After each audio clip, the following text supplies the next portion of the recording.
Welcome everyone to the Friends of Residents and Long-Term Care annual Fall Gala. A quick note, this event is being recorded and will be posted to our YouTube channel after the event. My name is Kay Castillo, and I am the Executive Director of Friends of Residents and Long-Term Care. And we are thrilled to have you all with us today. It's always a little risky to change the event time from previous years, but in doing so, we were hoping that more of you would be able to join us during the day. So thank you for taking time out of your busy day to be with us. I want to take a moment to thank our board of directors members who have helped pull together today's event.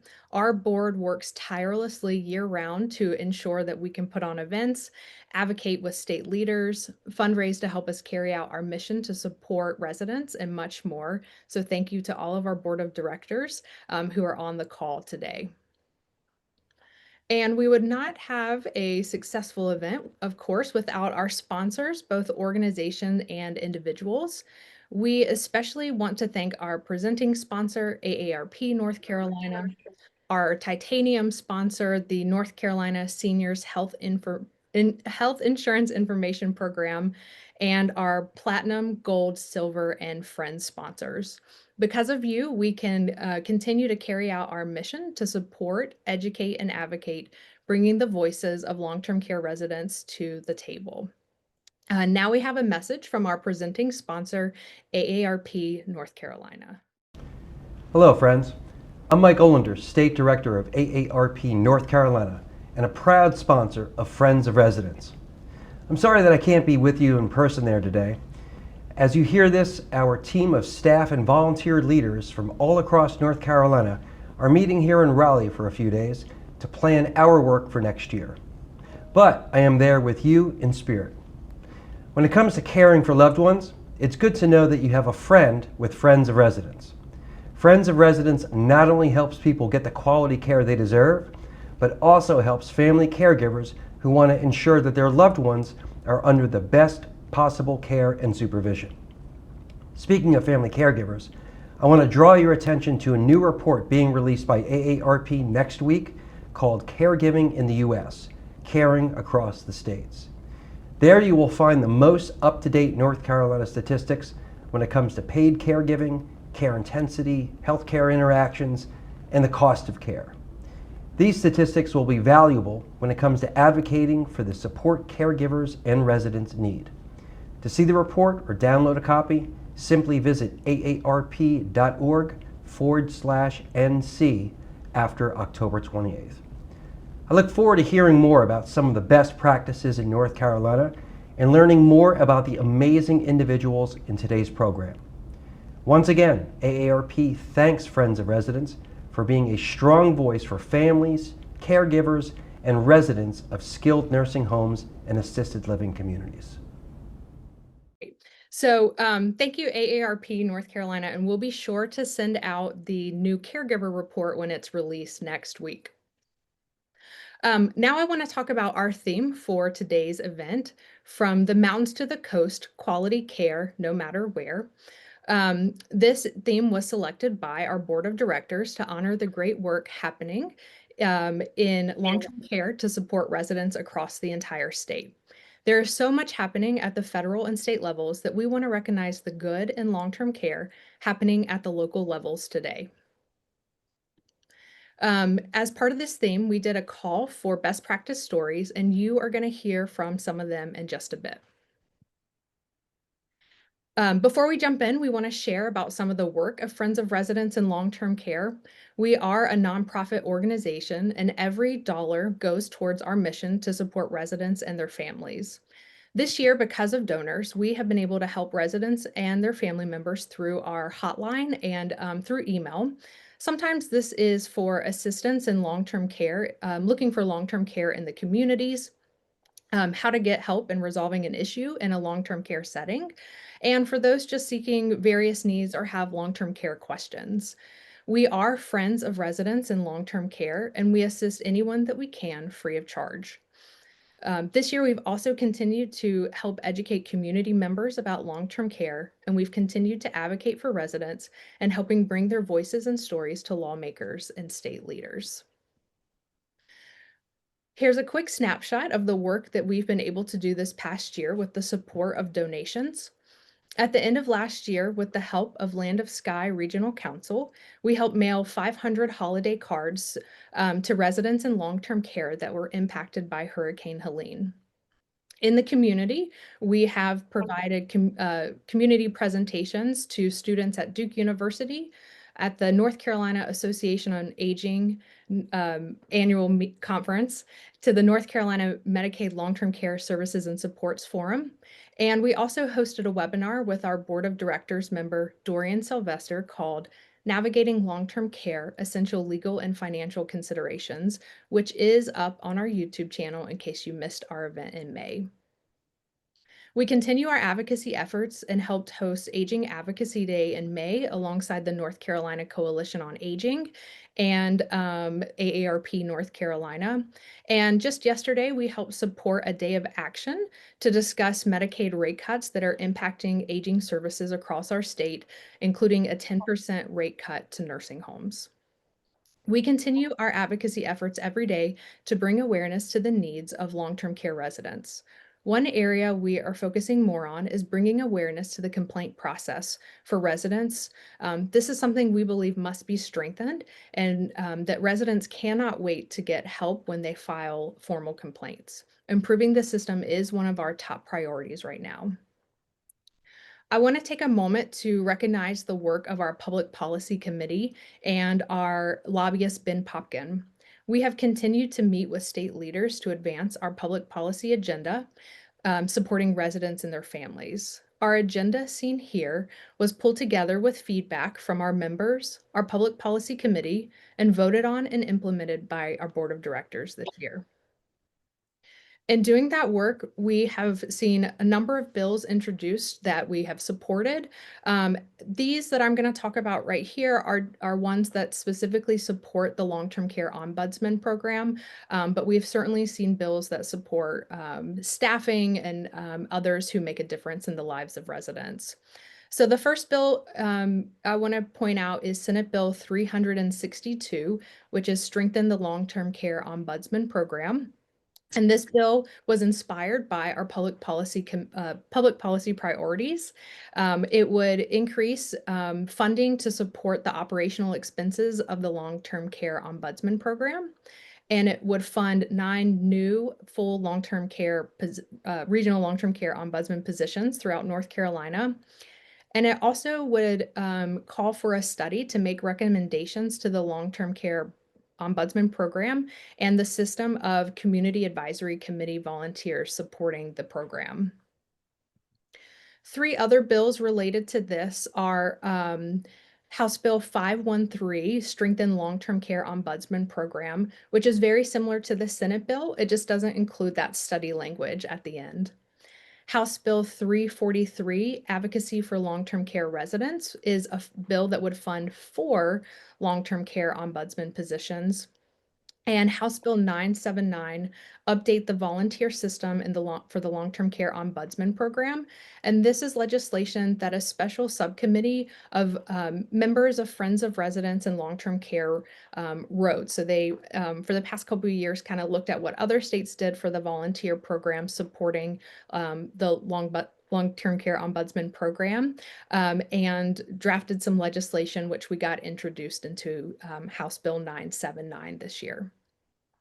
Our legislative session is not over as they continue to meet monthly, and we continue to work on these bills and several others, and try to get some funding priorities for long-term care ombudsman in the state budget.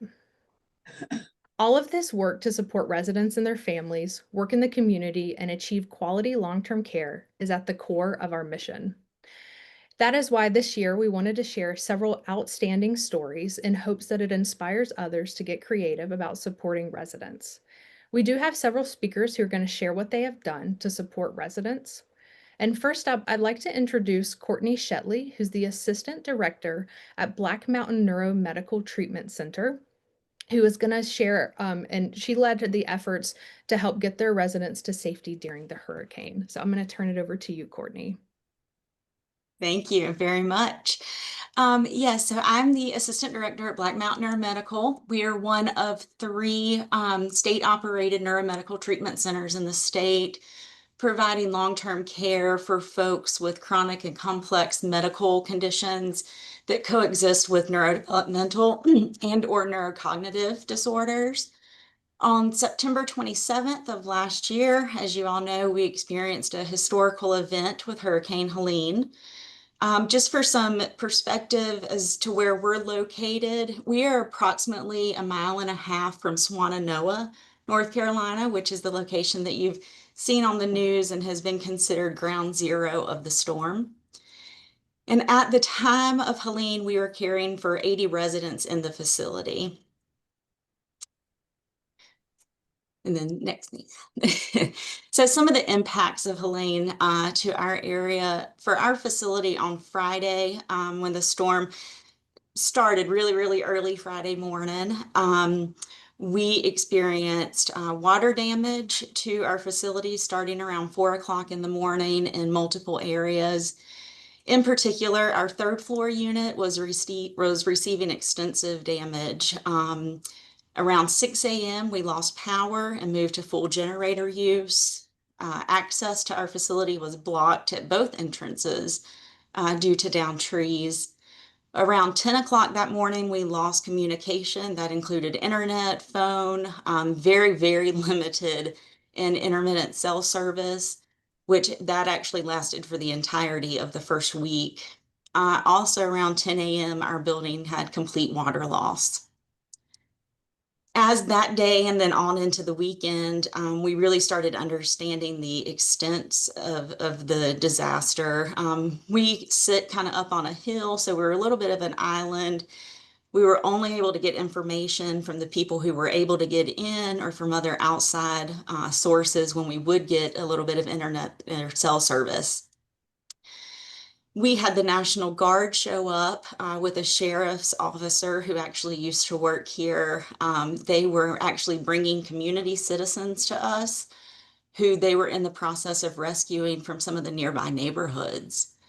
We found out that North Fork Reservoir, which is it serves all of the region, all of Buncombe County with water, had devastating damage. We would later learn that that damage would take weeks to months to repair. Most of the roads were closed. We were realizing that the damage was spread across Western North Carolina. I-40 was closed coming up the mountain due to mudslides. And then staff started hearing from families information about homes and missing people. So we just really kind of through that weekend started to understand how widespread this was going to be. So this is just some of the area immediately around us. The picture on the left is actually one of our staff members' family's businesses that was a total loss during the storm.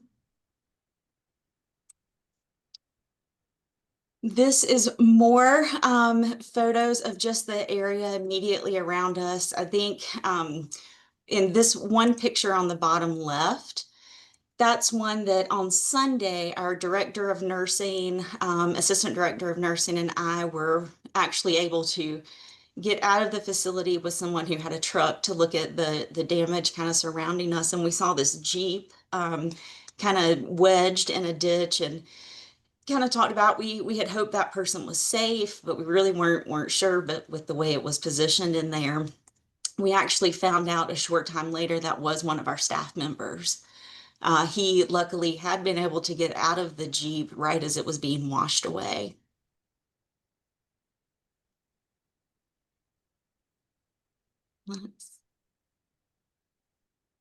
So, like I said, we had a lot of pre-storm preparations.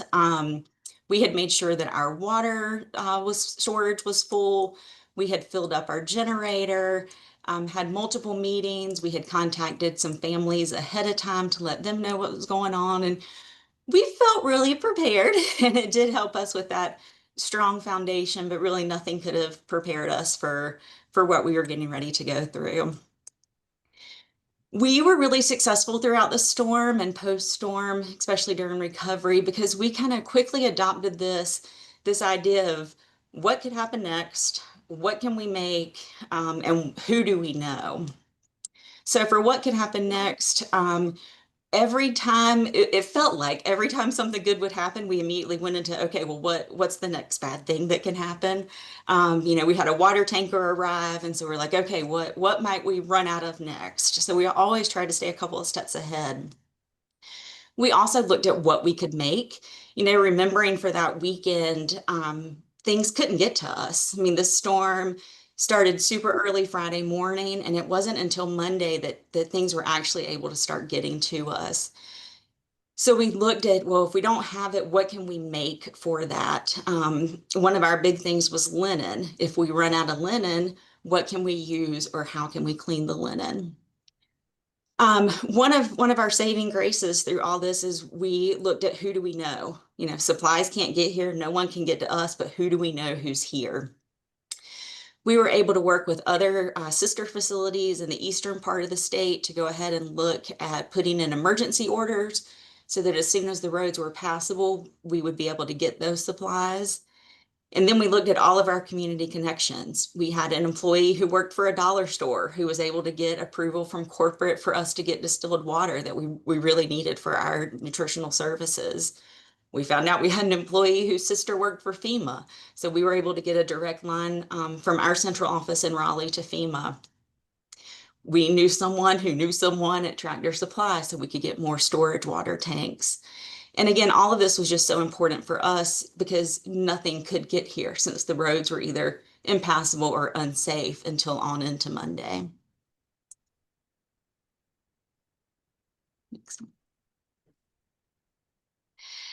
A lot of people ask how we managed with staffing and keeping residents safe during this time, especially knowing that our staff were personally affected by this as well. Especially for that weekend when everything was kind of upside down. I have to say, we have staff who were committed to being here and to making sure residents were cared for, that each other were cared for. You'll see in one of these pictures, one of our staff came in on a scooter because the roads were washed out and it wasn't safe for cars to go through. But he was determined to find a way to get here and help.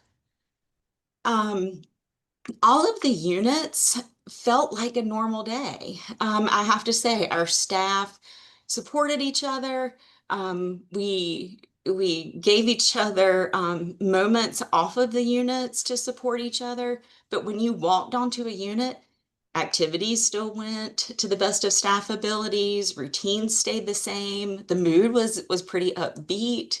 The only actual complaint that we had that whole time was that we didn't have televisions working. And as soon as we were able to, we did get that back. We staff also took care of each other's families. I can say personally, I had not been able to contact my family, and three different staff here actually went to try to find my family, knowing that I was going to be here. And then later on, one of those staff members actually delivered supplies to my family. There was a lot of giving grace. The staff were under extreme stress. A lot of us who came to work on Thursday stayed many, many days without going home. Most of us did not know if our families were safe, if we had damage to our homes. So we all had these moments of breakdown and then just encouraging each other to keep going and take breaks when we needed to, and just kind of giving each other that grace during the time. Our teams were very knowledgeable of the departments that they were in, which was key. And leadership really truly respecting and listening to staff ideas. The one unit I talked about before on the third floor that received a lot of damage, from our leadership perspective, we immediately looked into consolidating down to 2 units that had less damage. And our CNA staff were adamant that they did not want to move the residents from that unit, that they could handle the workload, they could keep residents safe, and that they could manage, even though most of these staff had been working, multiple days. And as a leadership team, we honored that, and it really turned out to be one of the best decisions that we could make, because our residents were able to stay comfortable and in their own space. Ingenuity, like I said, we adopted that, what can we make attitude. You'll see in one of these pictures, we created washing machines. We found some old low-tech ones in storage, and we're able to figure out how to make those work so that we could ensure there was clean linen for our residents. We also found joy amid the storm. We created different areas to get together. We had a movie theater set up with popcorn and slushies. We gathered in different areas. And then most importantly was the teamwork that wasn't just us. At times we kind of felt like we were on an island on our own, but we had extreme support from our central office in Raleigh and our partnerships with sister facilities across the state who were really helping us do all the things we couldn't do. They were getting the news to us, they were setting up supply chains, and then they graciously set up wings and floors to be able to take our residents for evacuation.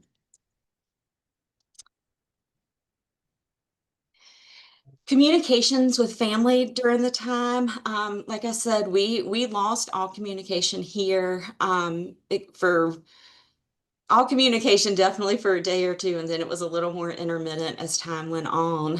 Pre-storm, we made contact with families via email, some targeted phone calls.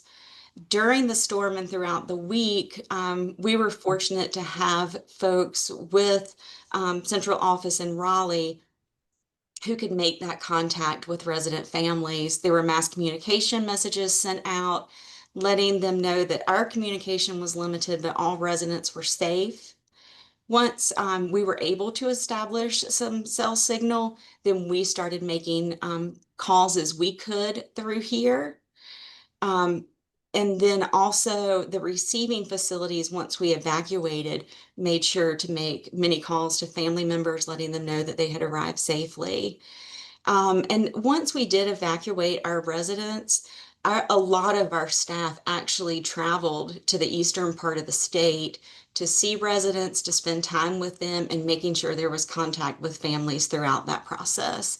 And that actually included our social workers who traveled across the state.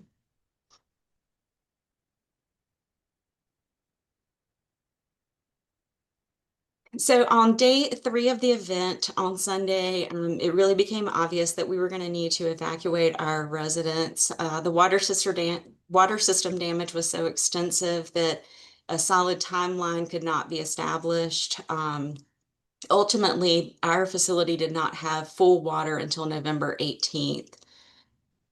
We worked with the other healthcare facilities to identify best fit placement for each resident. We had 5 different sites that we were sending residents to. We knew that this was going to be really hard for them, so we really took a person-centered approach to figure out which facility would fit best for the resident, who could go a little further away and tolerate the ride to something a little further east, or who needed to be a little bit closer to us. Family locations, if we knew that someone had family in the eastern part of the state, we tried to have that person go to that area so that family could visit a little more. Or if we knew their family was in the immediate area here, we tried to keep them a little bit closer. During the evacuation process, which started about 12 a.m. on Monday morning and actually took through that Friday afternoon, familiar staff introduced the resident to the EMT personnel who would be transporting them. They walked with that staff to meet the resident, and then that staff member walked out with them where another group of staff was gathered to say goodbye, provide comfort, reassure them that we were going to see them again. And then for when we could, we took pictures for family members and also tried to do some quick calls with family to let them know kind of in that moment, okay, we're loading your person up and they'll be at their location at such and such a time. We also sent preferred items with the residents, so they would have those items immediately, and then started coordinating transport to get all of their other preferred items to where they were going. And then for the receiving facility, regardless of what time, they were met with a similar welcoming crew, and calls were made to those families as well. We also identified staff who were able to travel to the other sites across the state and provide care, and tried to link those preferred staff with those residents. One example that I like to give is we had one CNA who traveled to Goldsboro with two residents who she had cared for years. And when we asked her, well, how long are you going to stay? She said, I will come home when they come home. And she did. She drove them home on January 14th. So she was with them for 2.5 months in another location. I still get a little choked up on that one. And there are many stories of other staff doing that throughout the time, leaving their families, leaving their damaged homes, and traveling across the state to see our folks. This picture is just kind of what the evacuation looked like. We had line after line of ambulance coming through for that week. And the next. And this is what it looked like for our folks whenever they were being transported, staff gathered together.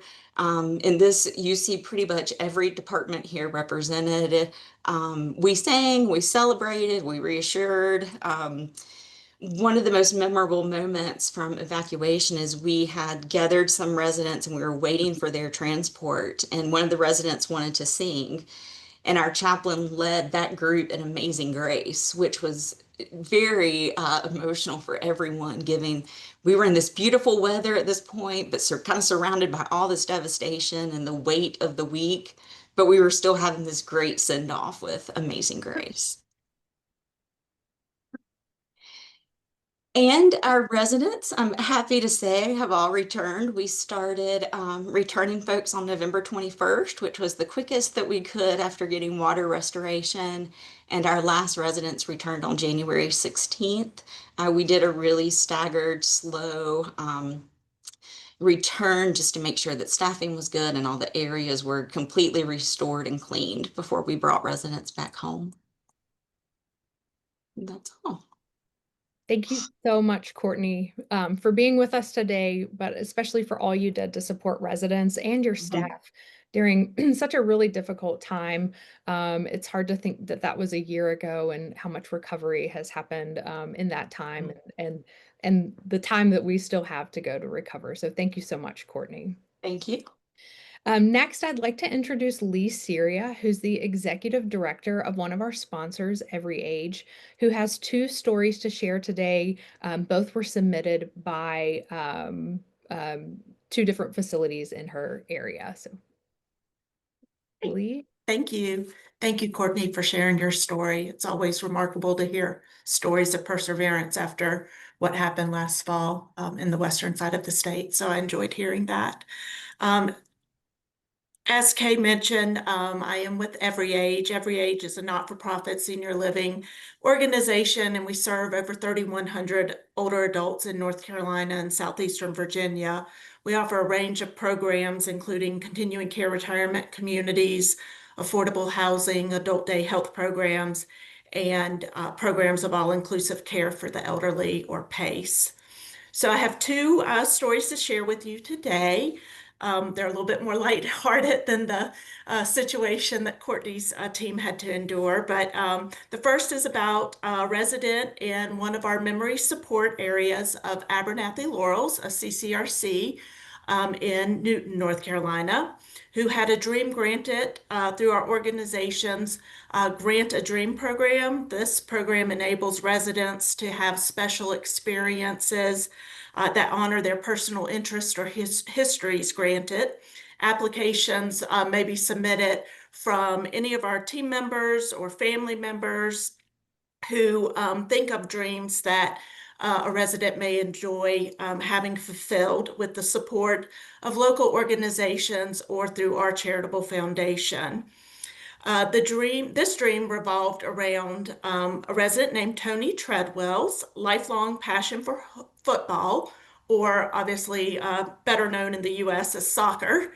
But Tony was born in 1933 in London near Chelsea Stadium and became a devoted lifelong Chelsea Football Club fan from a very young age.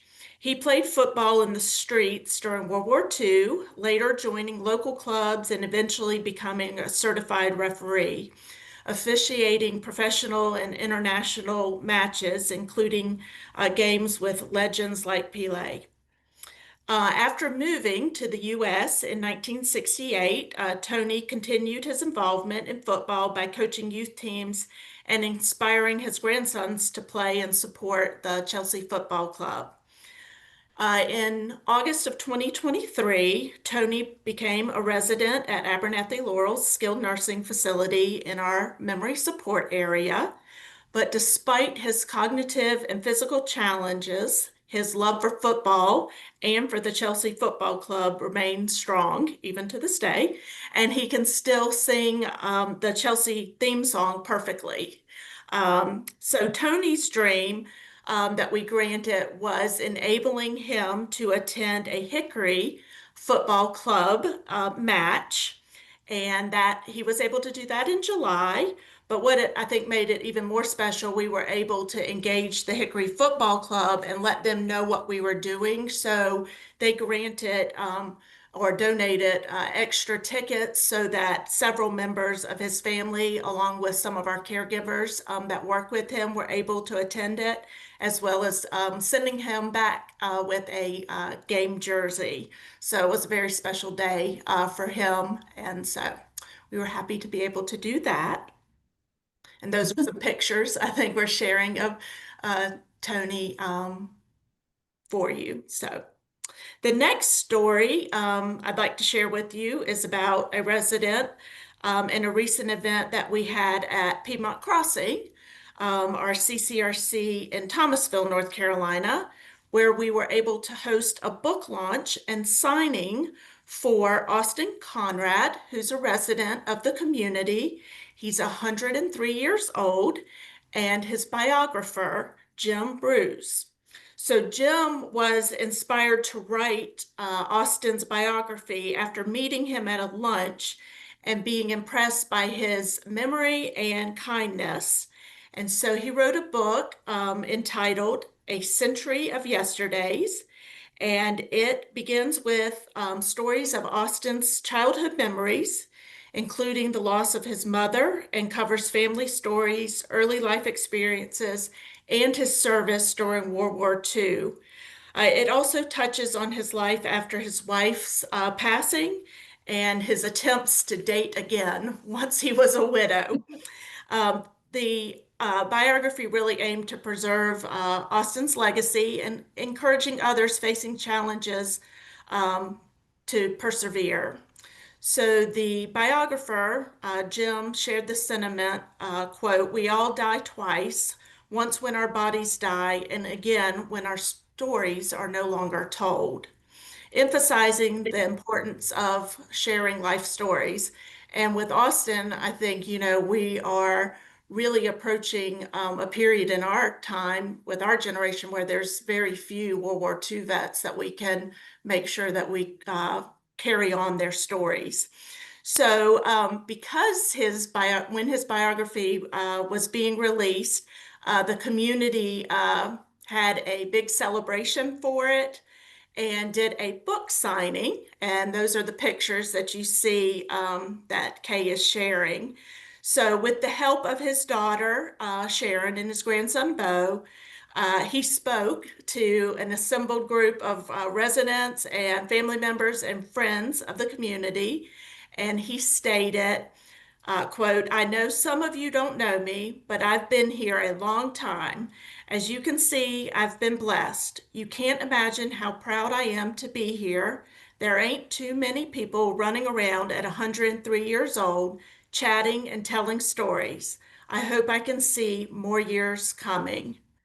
So then his grandson Bo offered a prayer, and he was able to have a very long line of people who wanted him to autograph his book before the event ended, and also be able to thank him for his service to our country and his generosity. So those are a couple stories of how we at every age are striving to enhance the lives of those in our long-term care settings. So, and I want to thank all of you for the work that you do in advocating for quality care for long-term care residents across our state. So thank you.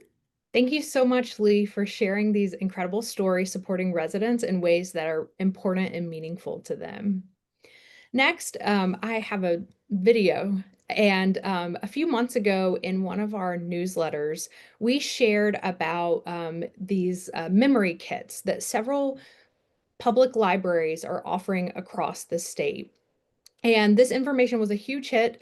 We heard back from several of you all and just others throughout the coming months about how you plan to use these memory kits when you're visiting loved ones or friends in long-term care settings. So the Davie County Public Library shared a video with us so that you can learn more about these memory kits, and we hope that you're inspired to find ways to use them for fun and engaging visits. Not every county offers these in their public library, so just check and see if yours is available. Hey, and welcome to Memory Care Kits at the Davie County Public Library. Our Memory Care Kits are an awesome resource for caregivers and for those who are experiencing dementia and/or Alzheimer's. So let's take a look. According to the Davie County Aging Plan, over a quarter of the county's population over the age of 65 live alone, and more than 1 in 5 live below a poverty line. These facts present concerns for access to cognitive engagement resources. Research shows that interacting with activities such as what's found in our memory care kits show positive results. The Davie County Public Library is pleased to offer a series of kits intended to help families with members experiencing dementia and/or Alzheimer's. We offer 7 kits, and they can be checked out with your library card. Let's take a quick look at some of those kits. Our beginning stage kit includes an activity book, a puzzle, some games, and conversation cards. Our middle stage kit includes an activity book, puzzles, ball game, reusable water painting, and conversation cards. Our late stage kit includes some fidget blankets, a CD player with some music, a wooden widget toy, and conversation cards. Our decades boxes include games and toys popular from each decade. This is our box for the 1940s. In our 1950s box, we have movies, some songs, a deck of cards, and even a slinky. We complete our decades boxes with our 1960s box. Again, full of games, toys, and lots of fun stuff from the 60s. Our last box is our caregivers pack, which contains 4 books to help with understanding the disease and how to help those in their care. All of these kits are available for checkout at the Davie County Public Library. Thank you everyone for not just submitting a story for our best practice submissions, but also supporting residents in the community every day. Quality care really does depend on everyone to help ensure residents' rights are being respected. Now I'd like to introduce you to board member Toy Allen to share about Residents' Rights Month. Thanks, Kay, for the introduction. Well, hello, everyone. And as you mentioned, my name is Toy Allen. I serve as the secretary here on the board of directors for Friends of Residents in Long-Term Care. And I am a resident also of Charlotte, North Carolina, where I serve as a community advisory committee member. And I visit residents in the long-term care and ensuring that they know their rights and that their rights are protected. And I have been doing this in this role for about maybe 10 years, since 2015 or so. And I'm happy to also share that October is Residents' Rights Month. Now, we celebrate Residents' Rights Month in October. This annual event is designated by the National Consumer Voice.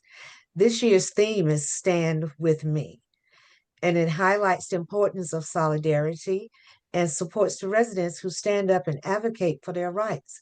It's also encouraging the community to join residents in sharing their voices.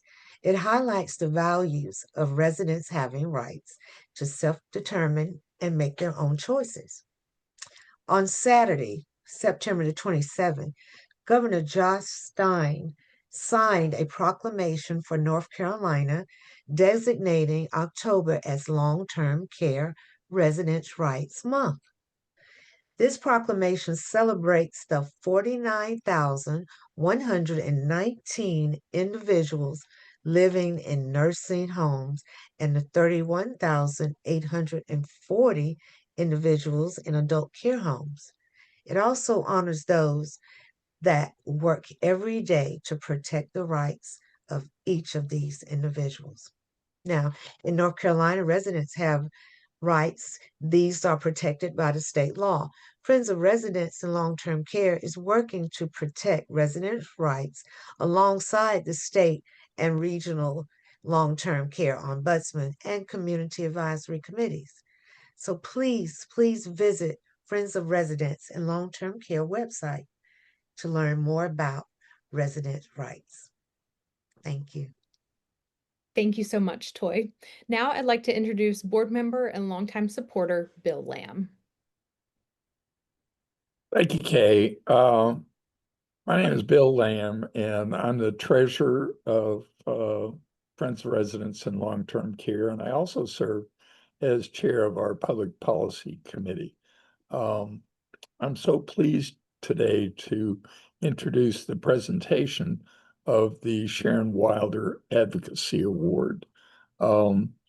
Sharon was a former state long-term care ombudsman and a fierce advocate for residents' rights. She was a colleague of mine and meant so much to me in my early development and understanding of long-term care issues. And unfortunately, Sharon passed away this year, and she'll be greatly missed by many of us. In the early 2000s, and I was trying to remember when it was, but I think it was around 2006, 2007, Friends of Residents in Long-Term Care renamed our annual advocacy award in the name of Sharon Wilder. Every year we present this honor or present this award to honor advocates who have the same spirit as Sharon. And the award this year is so special to us because we want to introduce some of Sharon's family to actually give the award. We've got Ted Wilder here, her husband, and her daughter, Kelly Marshburn. And her other daughter Heidi's on too, Bill. Okay, that's But great. she's not going to speak. She's just observing. I see. All right. Well, I'm so glad she's here too. So Kelly, I think I'm just going to turn it over to you now Yeah. for the presentation. Thank you. Thanks, Bill. We appreciate you guys letting us participate in this great event. It was Friends of Residents was a very important part of Mom's passion for long-term care. And I'm going to let Ted start us off, and then I'll kind of pick up at the end. Hello. I want to talk a little bit about Sharon's. When I met Sharon, she worked at Wake Opportunities, where they fixed food and fed the elderly in Glenwood Tower. She had different counties that she had food delivered. From many different, sometimes she even loaded her station wagon up and took food to different places. From there, she went to Research Triangle. She worked out there from 85 to, I don't remember how long, but she working, trying to help the aging and elderly people. And then she took a job with the ombudsman program, where she was working as an ombudsman for many years. Then after a while, she became the state ombudsman. And I'm going to tell you, she worked probably 12, 14-hour days at the office sometimes, and then she come home and she eat, and then she worked many more hours trying to help people. A lot of times we would go to different nursing homes late, 1, 2, 3 in the morning, because a family member, loved one, was having real horrible time. And we go. I'd ride and sit in the car because she didn't, at that time of morning, they really didn't want me to come inside the nursing home. So I'd sit in the car and wait for her. Sometimes it felt like she was in there 5, 6 hours. I'm sure. But she'd come out most of the time with a smile and say, success. We were able to help this person and this family. Then in ombudsman, she met a lady, Marlene Chasson. Marlene Chasson and her became good friends, and she took a job. Marlene is the one that started the Sharon C. Wilder Award. That was in 2005, I believe. And she was honored. That meant a lot to her. Let me take her. Sharon was she tried so hard to help people. I'm about to quit. You're fine. Thank you. Thank you, Ted. You know, as you guys were sharing your stories, the word commitment kept coming up.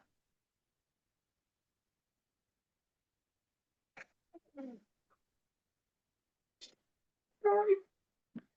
And I think Ted sharing the hours that Mom spent advocating for the aged population in our nursing home speaks to your commitment, her commitment, the commitment of anyone who has a heart for the aging population, our most valuable citizens. And it also brought to mind, you know, something I think my mom did well, and it sounds like you ladies are also doing it well. All you folks is living your legacy. Don't let your legacy be something that happens after you die.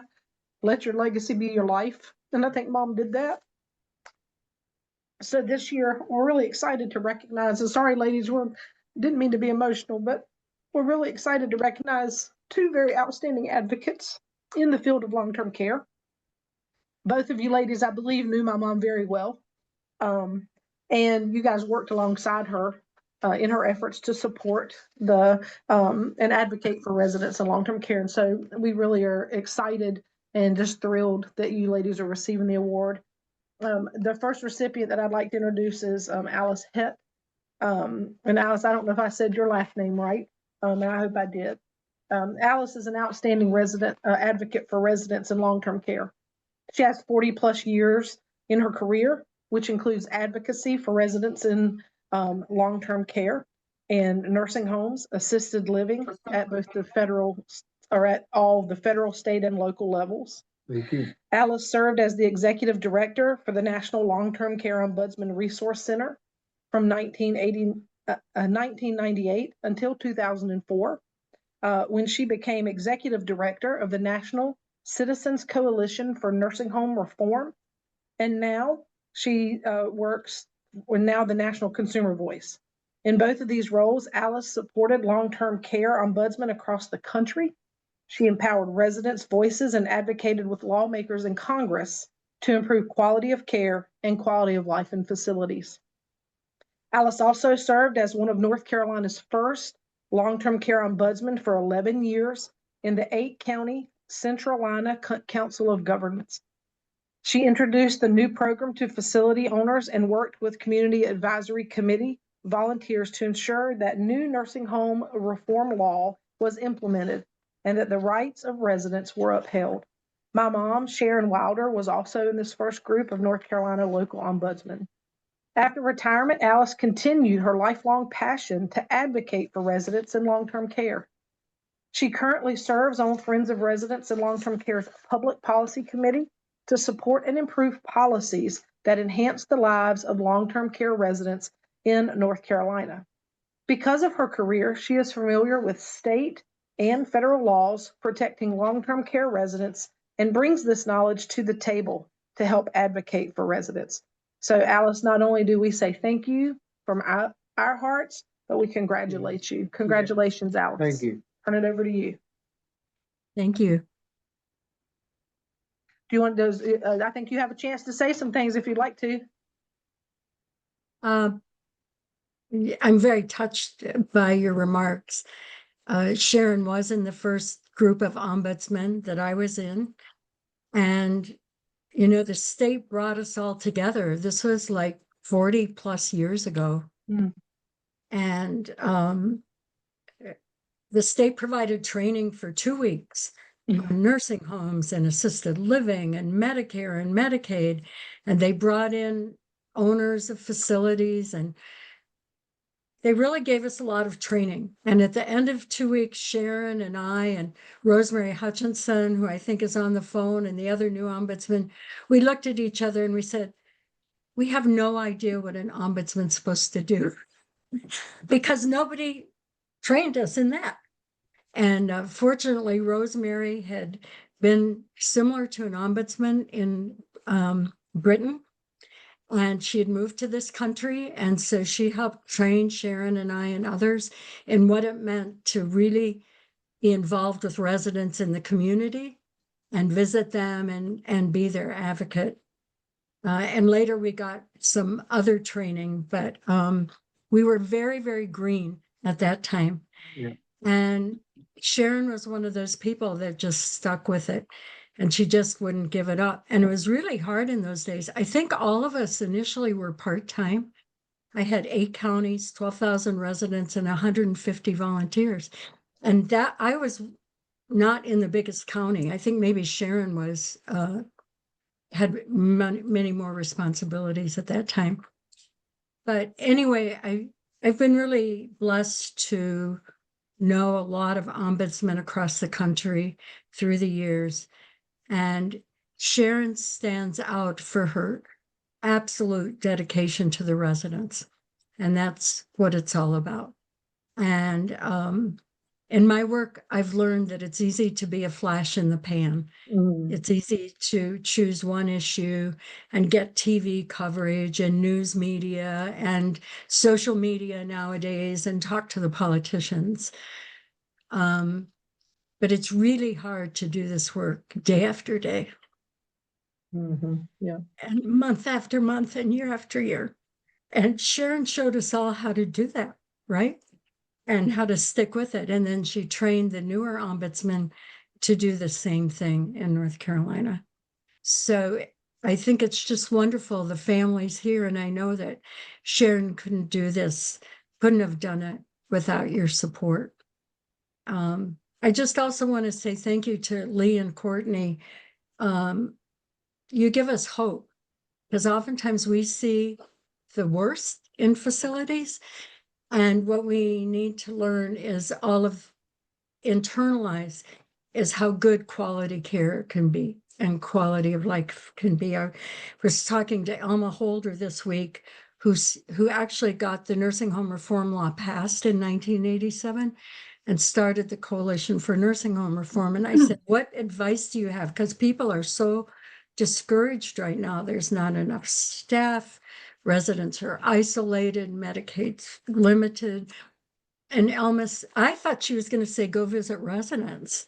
And what she said was, learn about facilities that are doing a good job, and then talk about that and talk about how that's possible, along with visiting residents. So Courtney, your and Lee's just motivation to all of us was perfect. And finally, I just want to say that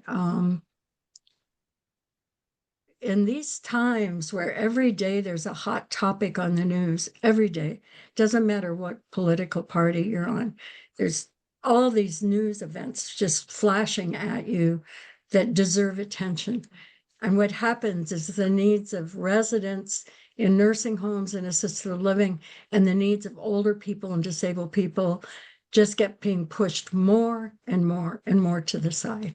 So much that sometimes you don't even know they're still around anymore on the public arena. So I think Friends of Residents is increasingly important, and ombudsman work and advocacy work. And I think your family, by supporting this award, will keep that message to the forefront in years to come. Every time that's presented is how important residents are, how important older people are in this country. So anyway, thank you. It means a lot to me. And Thank you. yeah, sometime maybe I'll see you and we can tell Sharon stories. We'd love to do that. Well, and Alice, we hope that it also encourages folks like yourself to stay as tenacious advocates for those that may not be able to advocate for themselves. So thank you so much for carrying that torch and continuing to carry the torch and doing the legislative work. We appreciate you. We have a second recipient this year, Kim Johnson. For 20 years, Kim Johnson served as the Senior Regional Long-Term Care Ombudsman with the Piedmont Triad Regional Council. In August of 2025, Kim joined Guidance Carolina's care management team, bringing over 26 years of dedicated service to older and disabled adults. For years, Kim has had a passion for long-term care residents, and this extends beyond her professional role. She serves on Friends of Residents and Long-Term Care's Public Policy Committee, driving meaningful change to improve quality care and accountability in long-term care facilities statewide. She has led the Guilford County Elder Justice Committee and has been instrumental in shaping community responses to elder abuse and neglect. For over a decade, she has led the Triads Elder Abuse Awareness Walk, a large community event focused on ending elder abuse. Kim has also served as a counselor with the North Carolina Seniors Health Insurance Information Program, where she equips older adults, long-term care residents, and their families with vital knowledge about their health care options. So deeply humbled and honored to receive this award, particularly to have the honor to be recognized in connection with Sharon's legacy. Sharon was a fierce advocate and a champion for residents' rights. She was a mentor to me during my time as an ombudsman, and I accept this award with immense, immense gratitude. For over 2 decades, I've had the privilege of working with older adults, people with disabilities, and their families. I've seen that advocacy isn't just about raising your voice. More often, it's about amplifying the voices of others, and it's about listening, it's about being present, and it's about showing up again and again and again until someone sees that change is possible. Or they're just tired of hearing from you, so they make that change that you're asking for. I share this honor with my colleagues at Guidance Carolina, my friends and former colleagues at the Area Agency on Aging, the staff and volunteers at Friends of Residents, the awesome partners with the Guilford County Elder Justice Committee, and my ombuds. I especially want to thank Dorian for her nomination and for believing in me. To be recognized for doing work I truly love is the greatest honor I could imagine. In North Carolina, we've seen the challenges facing long-term care, from staffing shortages and funding gaps to ensuring that residents have a real voice in their care. But we've also seen moments of progress, moments when policy changed, when care improved, and when someone felt seen, heard, and valued. Those are the moments why I keep going. And I hope that we can all continue to push for quality care, accountability, and above all, dignity for residents in long-term care. Thank you so much. Congratulations to sorry, I can't walk and chew gum at the same time. Alice and Kim, both of you have helped raise the voices of residents and their families in the state and help remind us what is most important, which is their rights, dignity, and ability to live well. You make our state greater for residents in long-term care, and we're fortunate to have you at our table and at the table with residents. So we're about to wrap up the event. I'm just going to share a couple more things, just some ideas, and Ted, we'll get this to you as well, but we'd love to have you join us in 2026. We've got applications open for our board of directors. If you're not already receiving our newsletter, please sign up on our website. Continue to talk to people about Friends of Residents, refer us if they need assistance. We, always welcome advocates on our public policy committee and just help us share stories, like Alice said, talking about the best of long-term care.